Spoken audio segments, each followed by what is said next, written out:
타인, 곧 다른 사람이 나의 혹은 특정인의 인지, 곧 생각과 감정과 이 판단력을 체계적으로 왜곡을 해서 이 사람이 결국 자기의 인지를 의심하게 만드는 일종의 정서적 학대. 이걸 우리는 가스라이팅의 정의라고 봅니다. 자, 그러면 먼저 알아두셔야 돼요. 가스라이팅을 아무리 이런 말 저런 말 해도 안 당하는 사람이 있고 이런 말 저런 말 해도 훅 넘어가는 사람들이 있죠. 맞아. 지금부터 가스라이팅을 잘 당하는 사람들의 공통적 특징을 몇 가지 말씀드리겠습니다. 첫 번째, 착착이에요. 착착. 착한 사람 혹은 착한 사람 컴플렉스를 가지고 있는 사람. 이런 사람들은 무조건 타인의 제안을 수용해야 된다고 믿기 때문에 그렇지 않은 사람들에 비해서 훨씬 더 가스라이팅을 잘 당할 가능성이 높다라고 말씀드릴 수 있고, 두 번째, 높공낮주예요. 이 높공낮주라는 건 뭐냐면 높은 공감력, 낮은 자기 주장력. 이 공감력이 높은 사람들은 타인이 말하는 것들에 대해서 아주 몰입도가 높아요. 이런 사람들은 이 사실 자체를 왜곡한다 하더라도 왜곡 자체도 의심하지 않아요. 몰입하기 때문에. 높은 공감력과 더불어서 낮은 자기 주장력이 있죠. 자기 주장을 잘 못해. 다른 사람 앞에 가면 나는 작아지고 다른 사람들의 이야기를 들어보면 내 이야기는 아무것도 아닌 것 같고, 이런 생각들이 드는 사람들은 보다 강력하게 이야기하는 사람들의 그 논리적이고 체계적인 왜곡에 그 안쪽에 거의 포섭이 되는 형태라고 보시면 될 것 같아요. 이렇게 높공, 낮주라고 하는 개념이 굉장히 중요하고, 또 한 가지는 원래가 자기의심이 좀 많은 사람들이 있어요. 내가 한 분명히 틀릴 거야. 내가 선택한 건 잘못된 걸 거야. 이렇게 하는 게 분명히 문제가 생길 거야. 이렇게 생각하시는 분들이죠. 이런 분들은 대개 다른 사람들의 의견에 많이 동조하거나 아니면 의지하기 때문에 이렇게 자기 의심이 높거나 자존감이 낮은 경우에는 전반적으로 그렇지 않은 경우에 비해서 가스라이팅에 될 가능성이 굉장히 높다라는 거고요. 그리고 무엇보다 한국 사람들이 많이 하는 얘기가 있어요. 거절 못하는 거. 거절에 대한 공포를 크게 가지고 있는다면 여러분들이 가지고 있는 자기 의심보다 훨씬 더 가스라이팅의 대상이 될 가능성이 높다는 거 먼저 좀 말씀을 드립니다. 가스라이팅을 많이 하는 사람들이 사용하는 전형적인 몇 가지 말이 있는데, 그 첫 번째가 그런 일 없었어. 네가 잘못 본 거야. 내 기억에 대한 명료한 선별력, 그 분별력을 낮추는 말들을 자꾸 한다? 한번 생각해 보셔야 될 것 같고요. 또 한 가지, 네가 과장하는 거야. 네가 예민한 거야. 네가 예민한 거야 라는 얘기 많이 들어보셨죠? 네. 그럼 생각이 들겠죠. 내가 예민한가? 내가 까다로운가? 이런 생각을 나도 모르게 하게 되죠. 이런 얘기들을 자주 듣는다면 한 번쯤 생각해 볼 것. 또 한 가지, 다른 사람들은 아니라고 해. 일명 제3의 증거들을 가지고 와서 이 사람을 지속적으로 압박하는 경우. 근데 이게 한 번이 아니라 여러 번이라면 따져볼 필요가 좀 있겠죠. 또 하나, 너 때문에 그런 거야. 네가 문제야. 우리 집에 너만 없으면 된다니까. 이런 얘기를 반복적으로 듣죠. 나중에 생각하게 되죠. 내가 또라이구나. 내가 말썽쟁이구나. 내가 이 집에 골칫덩어리구나. 내가 확실히 잘못된 거구나. 라는 생각을 하게 되는 거예요. 이 가족 안에서도 가스라이팅이 발생한다는 거 알고 계시죠? 오늘 이 시간에는 가족 내에 발생하는 가스라이팅에 조금 더 안쪽으로 집중해 볼게요.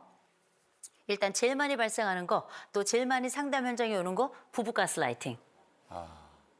한 부부가 있었는데 남편이 목욕 샤워를 하러 간 사이에 휴대폰이 열려 있는 걸 본 거예요. 그래가지고 그 깨똑이 어떤 게 왔나 찾아봤어요. 그랬더니 한 여인이 이 남자에게 자기를 사랑해줘서 고맙다고, 자기를 구원해줘서 고맙다고 하면서 자기의 신체 일부도 찍어서 보내고, 우와, 너무 충격일 것 같아. 상상하고 싶지 않아. 그리고 나서 남편한테 얘기한 겁니다.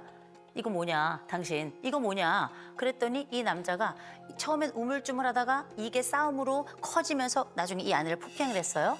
폭행을 해서 그 다음번에 이 남자가 경찰서를 갔어요. 이 모든 상황에 이 남자는 외도를 멈추지 않았어요. 지속적으로 이어갔는데 그때부터 자료를 다 감추고 휴대폰도 다른 걸 하나 더 장만을 해서 거기에서만 그 사람하고 소통을 하는 이런 방식으로. 근데 나중에 이 아내가 요 또 다른 폰을 찾았단 말이에요. 찾았는데 이 남편이 뭐라 그래요? 그거 네가 잘못 본 거다. 네가 없는 거다. 없지 않느냐. 그러고 나서 큰애를 부릅니다. 야, 너 아버지 또 다른 휴대폰 있는 거 봤어? 전 못 봤는데 봐라, 없지 않냐. 어머, 사람 아무것도 없는데 네가 착각을 한 거야. 이렇게 정말 우리가 드라마에서나 본 듯한 그래서 부부 사이의 이 가스라이팅의 10중 8구는 넌 왜 이렇게 예민하니? 너 잘못 본 거야. 너 지금 나 의심하는 거야? 이 세 가지가 보통 3종 세트일 가능성이 굉장히 높습니다. 기억하셨으면 좋겠고요. 그리고 우리가 왜 부모에게 자식이 가스라이팅 당한다 이런 얘기도 들어보셨죠?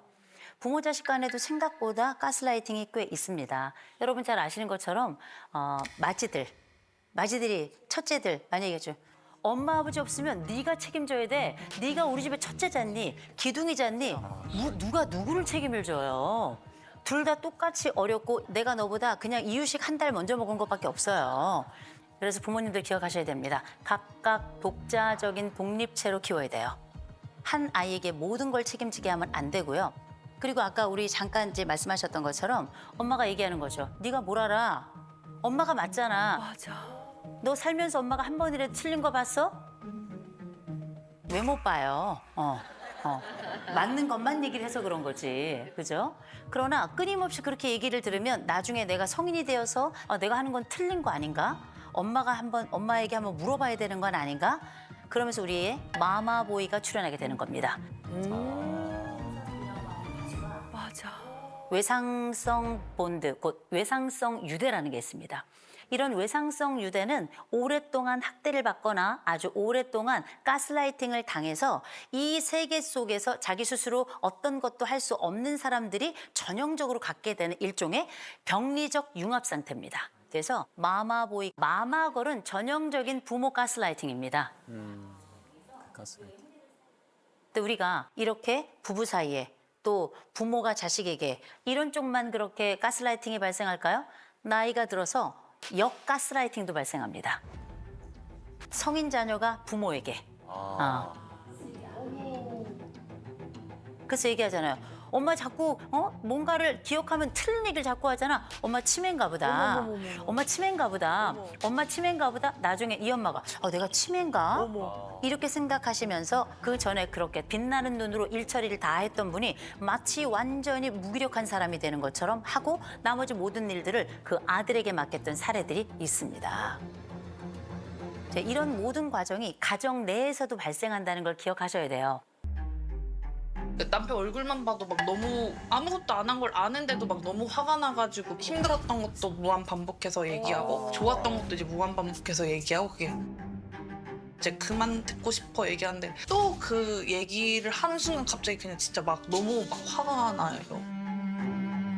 집 오면 더 말 안 하고 싶고 그냥 쉬고 싶고 생각 안 하고 싶은데 계속 자기 얘기 한창 해서 그때 막 너무 스트레스 받았고 나 진짜 미칠 것 같다고 막 이러면서 막 소리 지르고 5분 있다 또 얘기하고 뭐 30분 있다 또 얘기하고 그걸 계속 반복적으로 얘기하니까 그 제가 귀엽다고 하고 막 넘어가고 그게 됐던 게 지금은 이렇게 숨소리도 막 화나지 막 이런 거를 내가 진짜 문제가 있는 사람인가 했었거든요. 네, 안녕하세요. 저는 성남에서 온 오길호라고 합니다. 네. 4살짜리 아이 엄마 김태은입니다. 네, 좋습니다. 어떤 얘기를 많이 하시는 편이에요, 그러면? 무한 반복하는 얘기들을? 본인이 꽂힌 거를 이제 무한 반복하거든요. 예전에는 차 욕심 있어서 차를 사고 싶어서 그냥 남자들 차 로망 있잖아요. 그래서 그래 이래서 얘기했는데 차를 살래라고 물어봤을 때 나 지금 가지고 있는 차도 만족하고 나는 그래서 나중에 할게 해서 했는데 진짜 밤에도 유튜브로 차 기종 변경된 거 이런 거 막 종류별로 하는 거 막 비교하고 우리 나중에 이 차 살래? 너 전기차 살래? 그거 하이브리드 살래? 막 이런 거 물어보고서 차 맨날 보잖아요. 지하 주차장에서도 보고 길 가서도 보는데 계속 차 얘기하니까 막 미치겠는 거여서 이제 차 얘기 그만해 했는데 불쑥 꼭 항상 6번 이상은 계속 무조건 얘기하는 것 같고 남편은 밝아요. 막 미안해 이렇게 하고 미안 하면서 또 그리고 저는 진짜 화내서 막 쏟아다닥 부었는데 갑자기 아무렇지도 않게 근데 오늘 뭐 먹을래? 이러고 말 거는 게 저는 뭔가 약간 화나거나 이랬으면 왜 그랬어라고 해서 우리 이제 그러지 말자 하고 말이라도 풀고 싶은데 그거 없이 그냥 자연스럽게 하는 게 더 또 화나요. 그래서 계속 화나요. 고민을 막 얘기할 때도 막 들어주는데 그 벌렁벌렁 하는 게 있어요. 막 그게 뭔데요? 빨리 이걸 들어줘서 해결되면 이제 내 얘기 하려고 기다려. 아, 뭐 귀엽다 얘기해야지 뭐라고 얘기해야 귀여운데? 돼. 아니, 이게 미묘한 건데 그냥 그거를 아니까는 남편한테 그냥 얘기하다가 집중력이 흐려졌구나, 안 듣고 싶구나 알아서 그냥 얘기 그냥 쓱 마무리하고 뭔데 하면 이제 와다다다다닥 해서 들어주다가 갑자기 욱하면은 갑자기 막 쏟아 부을 때도 있고. 그 최고치였던 게 언제예요? 한 달 지났어요. 한두 달? 네. 한 달 전. 얼마 전이네요. 근데 그때는 그냥 계속 눈물만 나고 막 화나고 왜 굳이 내가 결혼했지? 이런 생각이 이야. 진짜 너무 힘들거나 이런 걸 말할 때는 대화가 안 되니까 남편이랑 같이 기쁨은 같이 나눌 수 있거든요. 근데 슬픔은 이 사람이랑은 못 나누겠다는 거를 제가 깨달은 적이 있어요. 네. 비참하다고 생각했어요, 그때. 남편은 왜 이렇게 밝은 얘기만 할까요?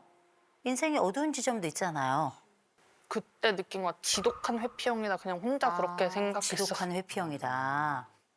사람 관계에서 미묘한 불편한 감정, 관계나 이런 거는 그냥 계속 나쁜 건 뭘 생각해 이렇게 그냥 넘기는 것 같고 사실 아내에게 어떻게 보면 말의 폭탄을 융단 폭격을 하는 것 같은 느낌이 조금 있긴 있어요.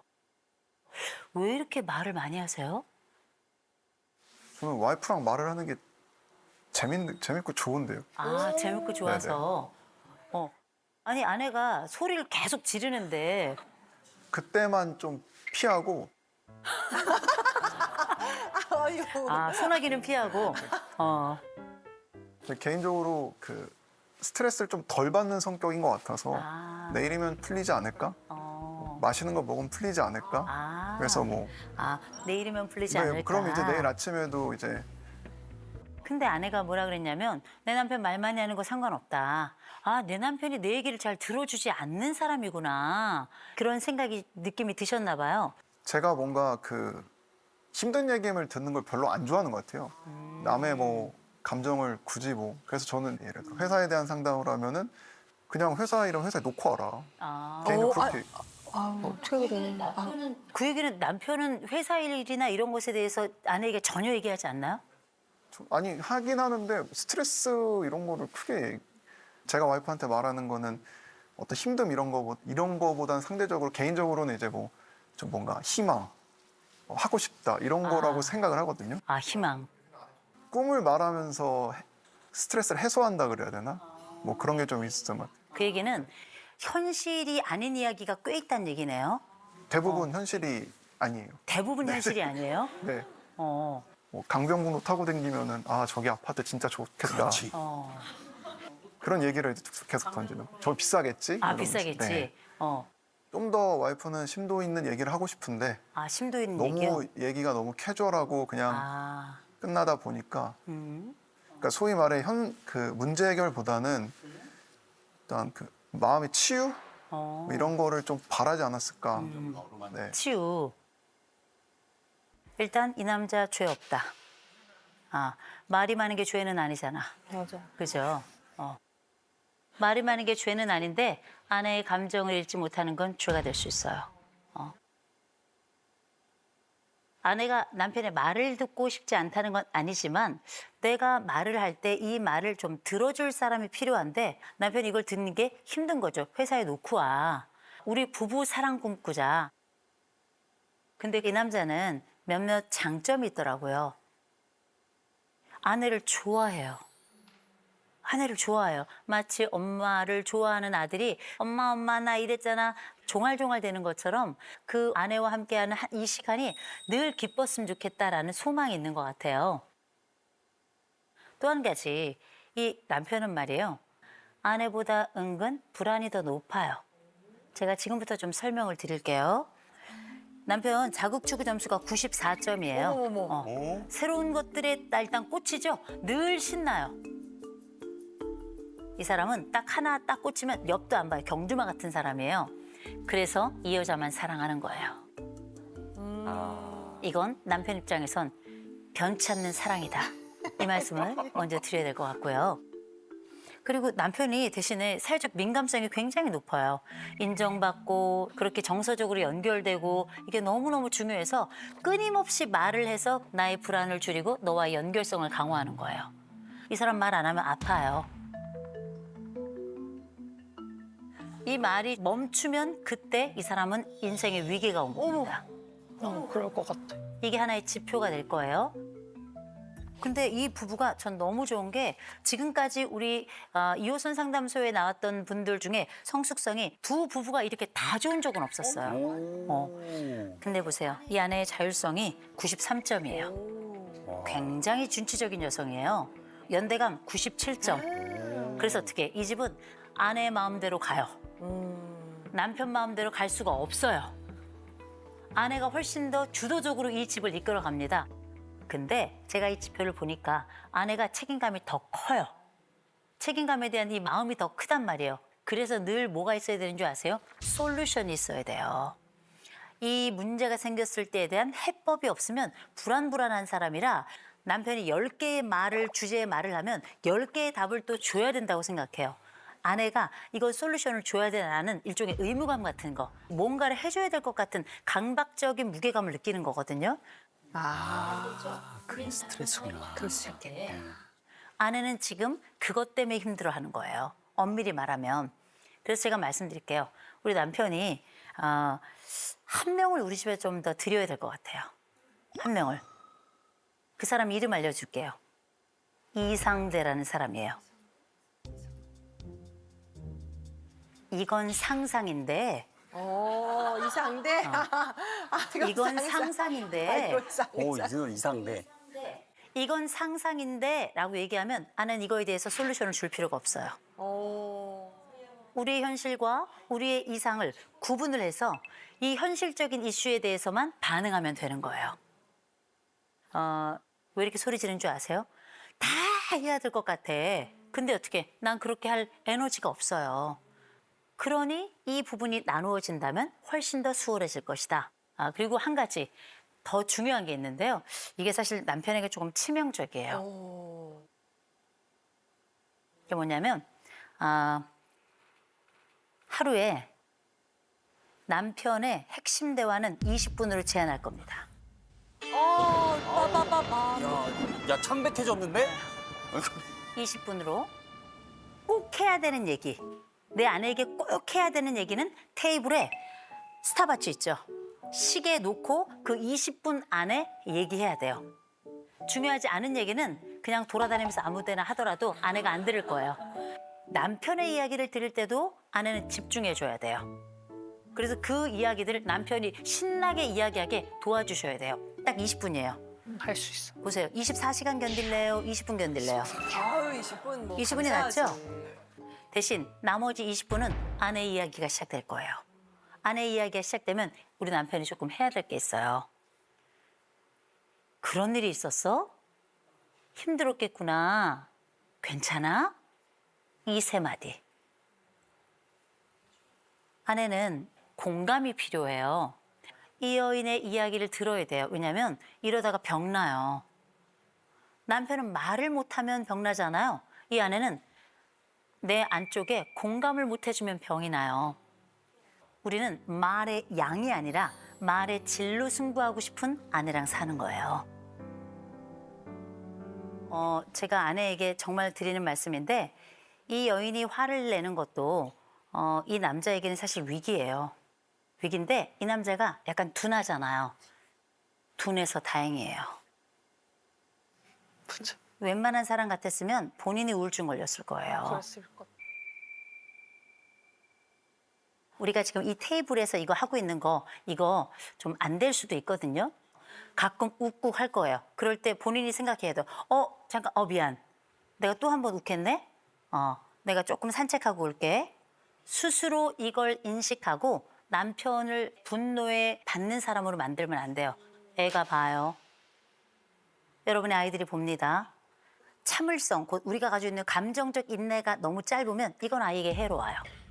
그래서 이걸 기억하시고 내가 감정이 올라온다? 여보 나 잠깐만 나갔다 올게. 나갔다 들어오세요.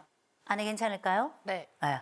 한번 기대해 보겠습니다. 이 부부 참 좋은 부부거든요. 전 사실 좀 귀엽기도 해요. 정말 귀여운 부부라서 어쩌면 이들이 서로에게 상호 속삭이고 위로하는 예쁜 사랑의 집이 되지 않을까 저는 한번 기대를 해봅니다.